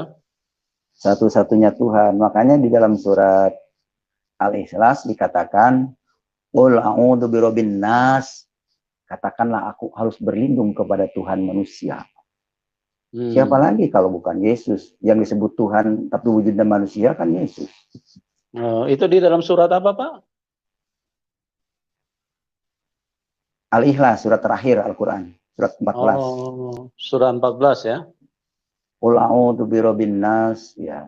Malikin nas, raja manusia. Malik itu raja, Hmm. nasi itu manusia. Jadi malikin nas, Oh, raja manusia. ya. Ilahinas, ilahinas itu manusia ilahi, manusia tapi keilahian gitu. Dia Hmm. bisa menghidupkan orang mati, bisa Hmm. mencelikan mata buta sejak lahir, Ya. bisa menyembuhkan orang lumpuh, begitu. Ya. Bisa menghidupkan orang mati. Nah, itu manusia ilahi namanya. Yesus Hmm. namanya. Begitu. Isa Al-Masih namanya. Gitu. Oleh karena Jadi itu, mari semuanya sudah tertulis ya di dalam Al-Qur'an, Pak ya. Cuman mungkin umat tertulis lengkap. muslim umat muslim mungkin karena tidak mengerti bahasa Arab, juga mungkin karena tidak tamat baca Al-Qur'an atau mungkin tidak pernah baca Al-Qur'an. Jadi mereka cuma ini katanya-katanya doang gitu ya. Nah, itu masalahnya. Hmm. Cuma katanya disampaikan lagi. Hmm. Gitu. Ya, ya, ya, ya. Pak, itu bedanya fikih kitab kuning itu dengan ijtima ulama itu apa bedanya, Pak? Kan itu fikih itu kan karangan kesimpulan para ulama. Jadi kalau Iya. dengan ijtima ulama itu bedanya apa, Pak? Menurut Pak Haji apa bedanya, Pak, di situ? Bedanya begini, fikih dengan ijma ulama itu hampir sejalan. Hmm. Jadi ijma, arti kata ijma itu hasil kesepakatan musyawarahnya para ulama itu disebut ijma. Oh, ijma ya. Ya, fikih itu pengertian. Orang Arab pengertiannya begini nih, cara sholat nih, berdiri supaya menghadap ke Ka'bah. Nah, itu pengertian orang Arab. Sah-sah saja karena Oh. orang Arab punya kepentingan untuk menghidupi Hmm. negara Arab. Gitu. Oh gitu. Ya, jadi kalau tidak ada hajian, waduh bangkrut tuh Arab, padang pasir. Hmm. Jadi memang Al-Quran ini udah sempurna, sebenarnya tidak perlu diutak-atik oleh hadis, oleh ijma dan qiyas sebenarnya, karena Al-Quran sendiri sudah mengatakan watamat kalimatur rabbika sidqon wa adlan. Hmm. Ya, Telah ya, ya. sempurnalah kalimat Tuhanmu dengan benar dan adil. Hmm. Gitu. Makanya banyak orang Islam yang mengatakan Quran itu telah sempurna. Memang benar. Cuman sayangnya yang bacanya kalian kagak ngerti gitu. Itu doang masalahnya. Iya, iya, iya, iya. Kalau ngerti kalian ya pasti ikut Yesus itu aja. Kayak saya pasti Iya. murtada. Iya, Lebih baik mesti murtad selamat daripada pegang agama neraka. ya, Gitu. Lebih baik murtad selamat di akhirat. Kalau di dunia sih sengsara lah, wajar. Dunia memang tempat sengsara. ya, Tapi kan benar, kita Pak. akan kembali pada kebahagiaan gitu aja. Dunia itu Ya, bekerja capek gitu. Itu dunia namanya. Makanya orang ya, dunia itu suka iri hati, benci gitu, kerja keras gitu. Itu ya, dunia. ya.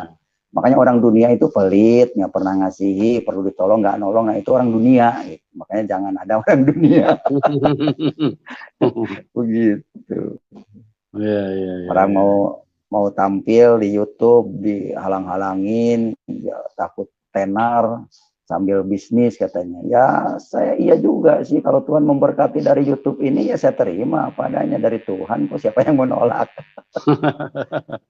Iya, iya. Cuma yang pasti Oh, intinya saya menyelamatkan jiwa aja biar Anda ini tidak masuk neraka, karena di tugas manusia itu adalah wal asri innal insana lafi khusrin illal ladzina amanu wa amilus solihati wa tawassaw haq wa tawassaw bisabr. Itu wal asri mengatakan harus saling memberi nasihat dengan kesabaran. iya, iya, iya. Iya, Pak Haji. Lanjut, Ya, baru beberapa jadi orang ya. saya masih banyak sekali ini pertanyaan Pak Haji, dan saya mungkin Boleh. perlu informasikan juga kepada teman-teman, kepada penonton YouTube, supaya bisa terhubung juga ke channelnya Pak Haji Muhammad Kacé, yaitu di Ya, link YouTube, ketik saja Muhammad KC atau Kilo Charlie ya. Jadi ya, Muhammad spasi Kilo Charlie, dan tolong juga teman-teman bisa di-subscribe. Jadi nanti ada konten-konten yang bagus yang kalian bisa temukan di situ, karena Pak Haji Muhammad Kacé ini sangat inspiratif, sangat memberkati, dan yang terpenting adalah pesan-pesan keselamatan yang sungguh luar biasa, itu tidak ternilai dengan uang ya. Jadi silakan teman-teman bisa langsung ke ini, ke apa, di subscribe, di like, supaya ini setiap ada upload dari Pak Haji bisa bisa memberkati Anda semua ya. ya. Dan Nomor rekening boleh tuh. ya nanti di situ Pak, nanti mereka tanya, nah Bapak bisa sampaikan Iya, iya. nomor rekening di situ Pak ya. Jadi Anda Baik, subscribe di situ. Jadi nanti Pak Haji juga bisa kasih nomor rekening untuk supaya Pak Haji ini bisa terus memberitakan kebenaran yang sesungguhnya gitu loh, supaya banyak jiwa-jiwa yang bisa terselamatkan, bisa pulang ke surga ya. Jadi nanti sekali iya, lagi saya ulangi linknya itu,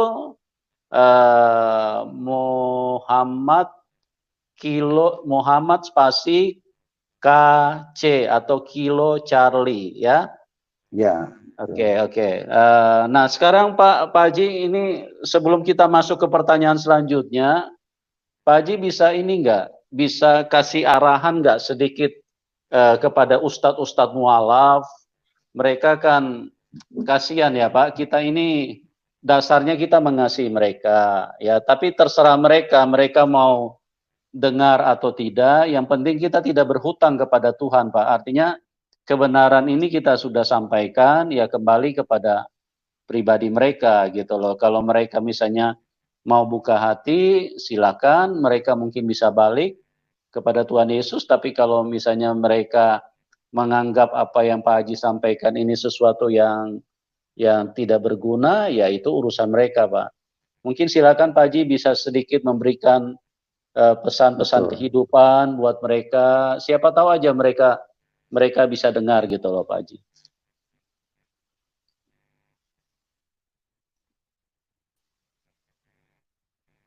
Ya, pesan saya kepada yang sudah mualaf, saya, cuman saya hanya menyarankan saja, karena tugas saya adalah baligo walaupun awal ya, sampaikanlah walaupun satu ayat. Makanya ini ada beberapa ayat yang saya sampaikan.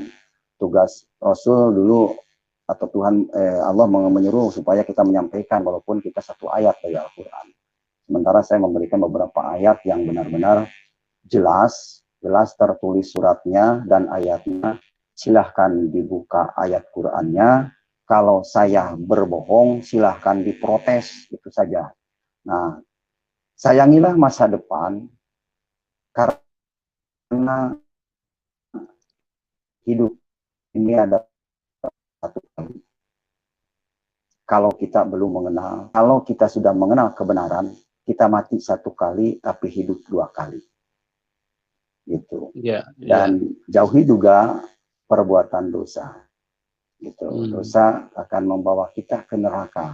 Apapun bentuknya dosa, apalagi sampai membunuh, mencuri, merampok, itu dosa yang tidak bisa diampuni itu. Jadi saya bukan takut mati menyampaikan kebenaran, karena semua manusia pun akan mati. Tidak ada manusia yang abadi di dunia. Ini yang harus.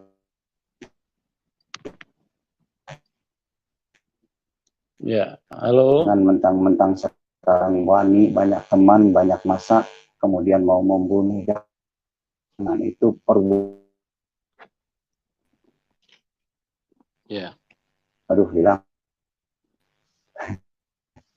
Ya, begitu. Jadi saran saya, saya berpesan Taurat, Injil, dan Quran. Dan kembalilah kepada Tuhan yang sudah dijelaskan oleh kitab-kitab itu. Karena hidup ini tidak selamanya di dunia.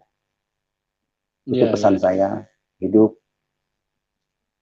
2 kali, mati 1 kali. Itu keberuntungan. Ya, jangan sekarang saya dianggap musuh, saya tidak ada musuh karena menyampaikan ini dengan nekat saya karena mengasihi saudara, jangan sampai ke neraka. Yang ditulis di dalam surat At-Tahrim, surat 66, At-Tahrim ayat 6, wa anfusikum wa ahlikum nar wa quduhan nas wal hijar.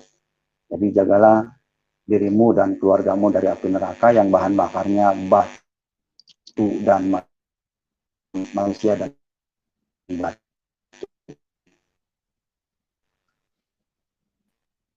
Ya. Akan ada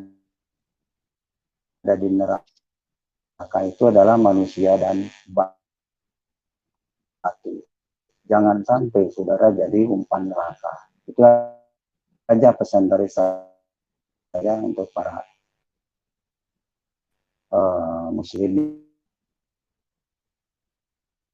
muslimah,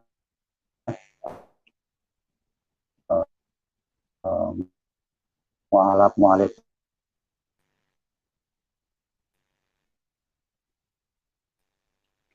Halo, Pak Haji? Ya. Suaranya hilang. Halo? Sinyalnya ya. Sinyalnya hilang, Pak Haji. Halo? Bisa dengar? Ya, halo. Pak Haji bisa dengar saya? Ya, hilang makanya. Bisa dengar, Pak Haji? Ya. Halo? Ya, bisa. Ya, Pak Haji, Bisa dengar, mungkin bisa tolong diulang, Pak, ya, karena ini setan berusaha untuk ganggu, setan berusaha untuk mengacaukan pesan-pesan yang penting ini. Bapak mungkin bisa tolong diulang sekali lagi, Pak, karena mungkin kita sedikit kerja agak ekstra, tapi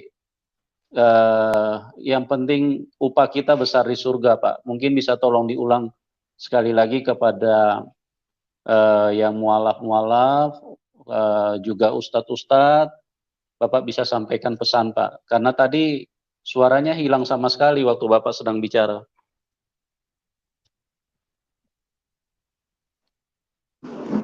Asalnya mati. Ya.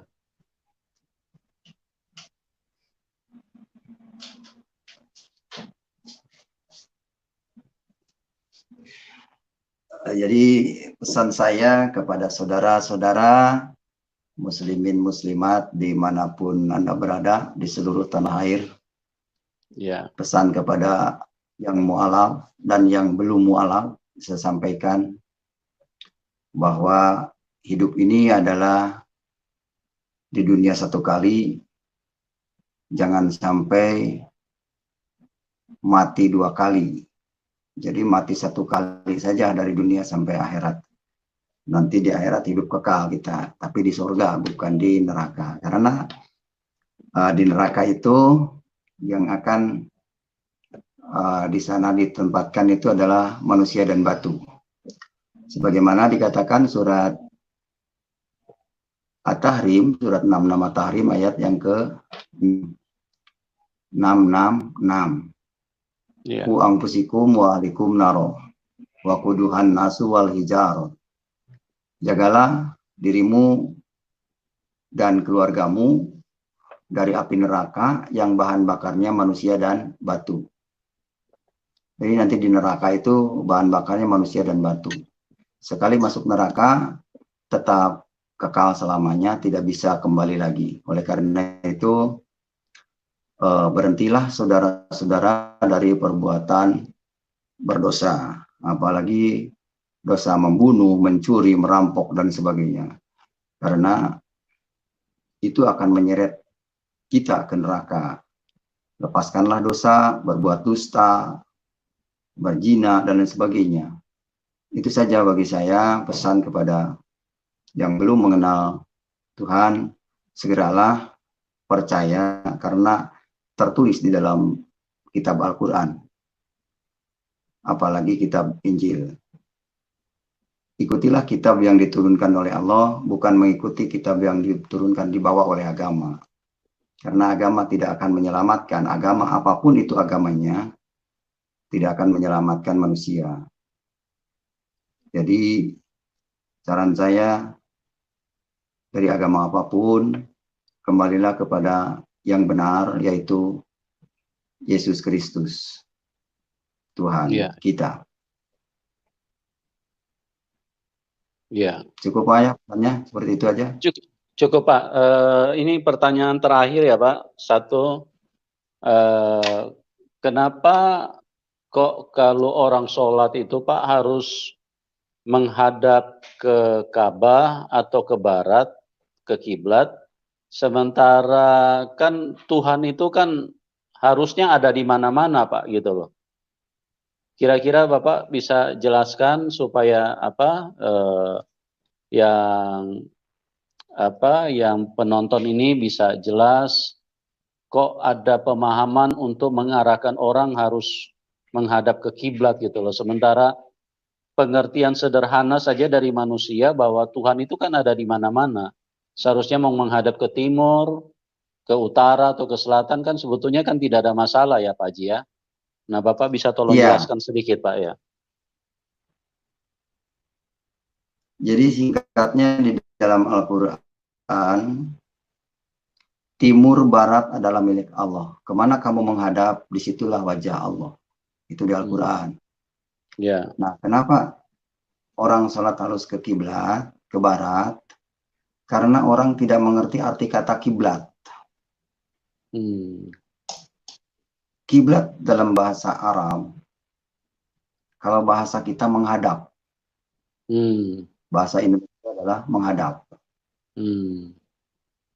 Makanya di dalam sebelum sholat juga dikatakan usolli fardhu maghribi salah sarokaatin mustaqbilal Ka'bah. Niat aku sholat maghrib 3 rakaat menghadap ke Ka'bah. Nah, karena mereka tidak mengerti yang dibaca itu, maka mereka mentaati kitab kuning itu tadi. Itu masalahnya. Alasannya itu. Jadi mentaati kitab kuning itu. Mungkin itu ya. Simpel aja, sederhana saya jawabannya. Iya Pak. Satu lagi Pak, terakhir Pak ini. Ini boleh. Pak dari Alexander Ananta. Pak Muhammad KC, Allah itu zat yang paling sempurna. Zat itu definisinya bagaimana ya Pak menurut Islam? Terima kasih. Setahu saya dulu Allah itu hanya maha besar, Allahu Akbar. Tidak ada lagi yang lebih besar. Besar kekuasaannya, besar ilmunya, besar wawasannya. Nah, itu maha besar. Menurut saya, dulu itu ya kebesaran Allah itu ya seperti bumi, langit, itu kebesaran Allah. Kita hidup dengan kebesaran Allah juga. Gitu. Ya. Mungkin Iya. itu yang bisa saya sampaikan. Iya. Jadi terima kasih banyak. Pak Haji masih bisa dengar suara saya? Masih normal? Ya, oke Pak Haji. Jadi sekali lagi saya atas nama seluruh penonton YouTube yang melihat channel ini menyampaikan terima kasih banyak kepada Pak Haji Muhammad Kaceh yang sudah bermurah hati kepada kami semua. Apa yang Bapak sampaikan ini tidak ternilai, sesuatu yang sangat-sangat mulia, karena ini adalah pesan-pesan keselamatan yang menyelamatkan banyak orang. Dan saya berdoa supaya Bapak terus diberkati Tuhan, dan juga yang menonton saya doakan supaya buka hati agar bisa mengalami seperti apa yang Bapak sampaikan, karena seperti yang tadi Bapak ulas di bagian terakhir, bahwa kalau kita menemukan kebenaran, kita hanya mati satu kali tapi hidup dua kali. Tapi kalau kita tidak menemukan kebenaran, kita hidup satu kali tapi mati dua kali. Mati sekarang dan mati juga nanti di dalam penghukuman. Dan pesan saya juga kepada teman-teman, tolong di subscribe channel dari Pak Haji Muhammad Kaceh, dan tolong didukung pelayanan beliau di dalam memberitakan kebenaran yang selama ini yang telah ditaruh Tuhan di dalam hidupnya, supaya Anda juga bisa berbagi kasih. Mungkin beberapa persembahan, beberapa rupiah yang Anda bisa salurkan, nanti Anda silakan subscribe dan nanti akan terhubung dengan link beliau, dan juga nanti bisa menemukan di situ nomor rekening dan Anda bisa berbagi kasih kepada beliau. Ya Pak Muhammad Kaceh, terima kasih banyak ya Pak. Sama-sama, terima kasih juga buat partisipasi. Nanti kalau ada yang mau peduli menyisihkan sebagian hartanya, karena itu merupakan sebagian daripada takwa. Ya, Karena betul. tanda-tanda orang bertakwa itu sesuai dijelaskan di dalam surat Al-Imran ayat 134, dikatakan di situ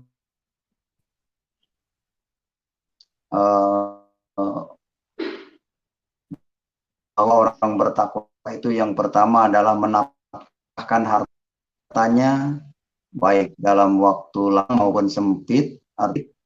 Walaupun sempit, walaupun sedang banyak utang kemanapun, tapi bisa menyisihkan, itu takwa salah satunya. Yang kedua, takwa itu adalah bisa menahan amarahnya, tidak memusuhi orang, tidak membenci orang, tidak berpikiran picik, tidak menuduh saya penipu gitu. Jadi saya apa adanya berdasarkan pedoman Al-Quran. Iya. Jadi tolong, kalau mau bantah silahkan dibantah, apa hadis, dalil, Al-Quran yang Anda temukan yang mau membantah silahkan. Saya terbuka dikritik, tidak ada istilah dan motivasi saya dalam hal ini hanya untuk menjelaskan penerangan yang sesuai dalam Al-Quran dan Injil. Tidak motivasi saya untuk menghancurkan agama atau merusak agama. Justru saya meluruskan orang-orang beragama supaya tidak salah kaprah, supaya tidak mengikuti hawa nafsu. Itu salah satu. Yang kedua itu pengertian takwa itu adalah menahan amarah. Yang ketiga, pengertian takwa itu adalah memaafkan kesalahan orang. Oleh karena itu, sebelum saya pamit dari dunia maya untuk malam ini, semoga bisa jumpa lagi dan masih diberi kesempatan umur panjang.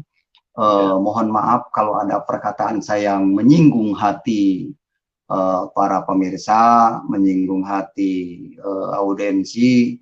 Saya mohon maaf yang sebesar-besarnya. Itulah pengertian takwa yang ketiga. Menyangkut hari ini, saya mohon maaf, tidak bermaksud untuk menghujat atau cuma memang apa yang saya sampaikan itu sesuai apa yang tertulis di dalam Al-Quran. Terima kasih. Salam. Ya, amin. Ya, dan terima kasih kepada semua penonton, dan juga bagi pertanyaan-pertanyaan yang kami belum bisa jawab, Kami juga mohon maaf karena memang waktu kita sangat terbatas, dan nanti di kali berikut kami akan coba kemas lagi sebuah acara yang ini dengan sebuah konsep yang lebih bisa ini bermanfaat, menambah pengetahuan, dan yang terutama membuat iman kita semakin teguh di hadapan Tuhan. Jadi mungkin nanti lain waktu kita bisa atur lagi ya Pak Haji ya, untuk kita bisa berbagi kepada penonton-penonton YouTube yang sangat rindu untuk mendengarkan ini penjelasan-penjelasan yang kita bisa sampaikan gitu loh Pak Haji. Baik, saya bersedia. Pokoknya kapanpun demi kebenaran saya siap untuk menyampaikan, dan saya juga siap mendengar, siap juga dikritik. Bagi saya kritik yang membangun. Saya siap juga pesan juga kepada seluruh masyarakat Indonesia, dari pejabatnya, dari Bapak Presiden Pak Jokowi, wakilnya, dan Kapolri. Ini saya tidak membuat video ini bermaksud hanya untuk menjelaskan dan menyampaikan suatu pengalaman yang saya alami, tidak bermaksud untuk mengadu domba atau tidak bermaksud untuk mengolok-olok agama sesuatu. Agama saya tetap untuk berpegang teguh kepada kebenaran yang tertulis dalam Al-Quran dan Injil. Jadi mohon maaf kalau ada yang merasa singgung, silakan kita terbuka saja. Dan kalau ada yang kurang cocok, silakan dibantah dengan dalil-dalil yang bisa memperkuat siapapun. Pokoknya saya melihat di ada Ustadz Nandar, katanya siapapun bisa dikalahkan. Coba kita dialog di dunia maya ini dengan saya. Nanti saya bukan menantang, tapi kita diskusi hanya tukar pengalaman. Yaitu siap aja Ustadz Nandar, siap, katanya siapapun siap berani kalahkan. Ya sudah, kita berdiskusi aja dengan saya. Terima kasih. Mohon maaf kalau ada kekurangan. Wassalamualaikum warahmatullahi wabarakatuh. Iya, baik Pak Haji. Terima kasih banyak atas kesediaan Bapak, dan salam kemenangan buat semua yang menonton video ini. Kita berjumpa di waktu selanjutnya. Tuhan Yesus memberkati kita semua. Amin.